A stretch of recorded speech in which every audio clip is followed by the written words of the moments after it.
Alright, so today I'm going to be explaining this important paper with the title Representation Learning in Graphs, Methods and Applications. This paper in 2018 by Yuri Leskovic.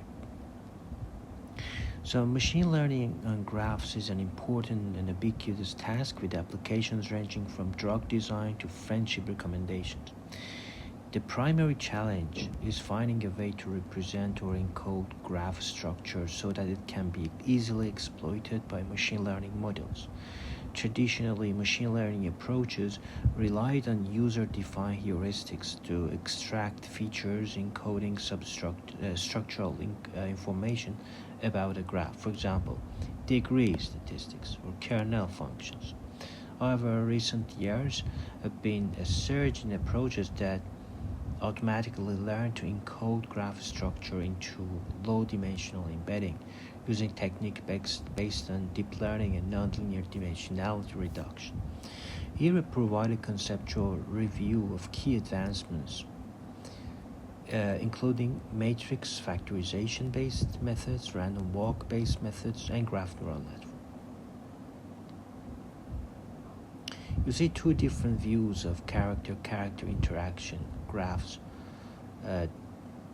where two nodes are connected if the corresponding characters interact.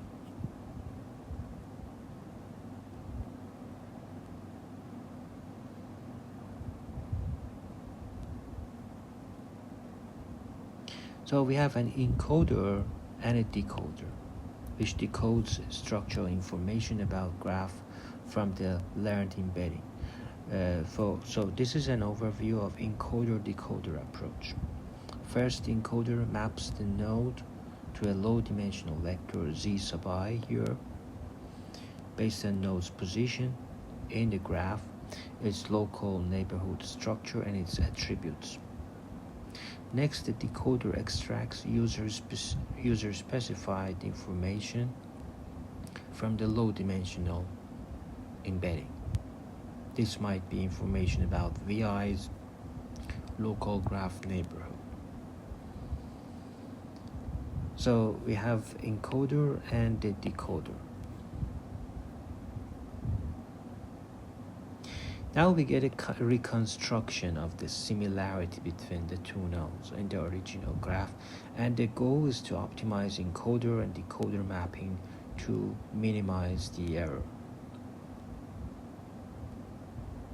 So we have this empirical loss that we can define.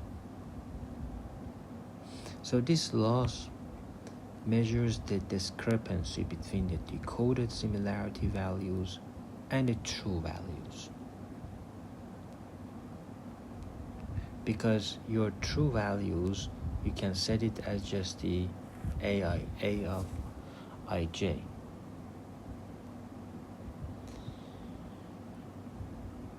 So we can organize our discussion using four methodological components. First, pairwise similarity function. We always need a pairwise similarity function in this approach. You also need encoder and decoder and the loss.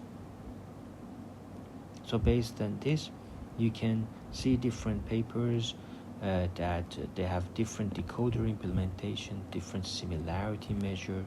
Some use adjacency, some the powers of adjacency, and you have different loss functions. But your method is either matrix factorization or deep random walks. Random walks could be either deep walk or node to vec. So it's a good taxonomy of the methods, but it's quite an old paper. It's 2018. Then they talk about factorization-based approaches. So this is a matrix factorization averaging over all nodes. They optimize loss function of this form.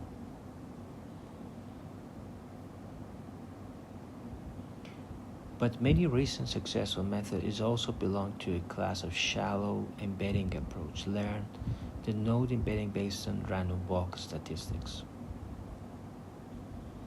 So we have breadth first search, depth first search. You know this from elementary computer science.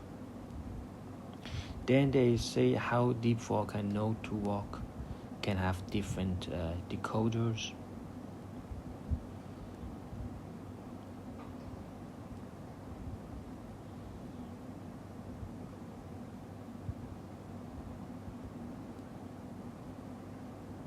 So far, all the node embedding methods we have reviewed have been shallow embedding methods, where the encoder is simply an embedding lookup. However, these shallow embedding approaches train unique embedding vectors for each node independently.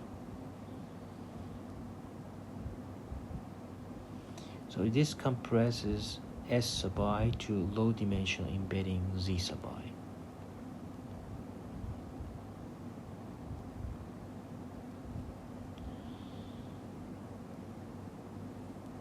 The autoencoder for DNGR and SDNE is to embed nodes using the S sub I vectors such that S sub I can be reconstructed from these embeddings.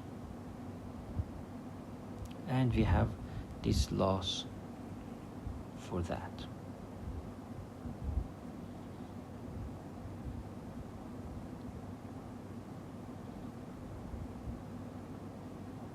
So once you have a graph, the output of this algorithm is the vector representation, Z of V.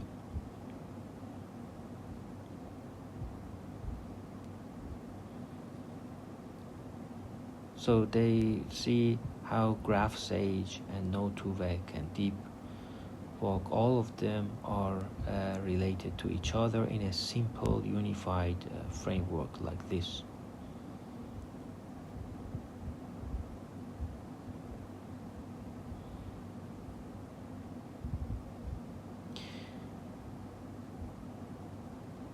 So it is important to learn representation that correspond to structural roles of nodes, independent of their global graph positions.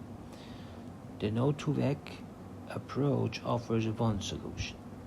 However, there are these two references that have developed node embedding that are specifically designed to capture structural roles. So this paper proposes struct2vec, which involves generating a series of weighted auxiliary graphs.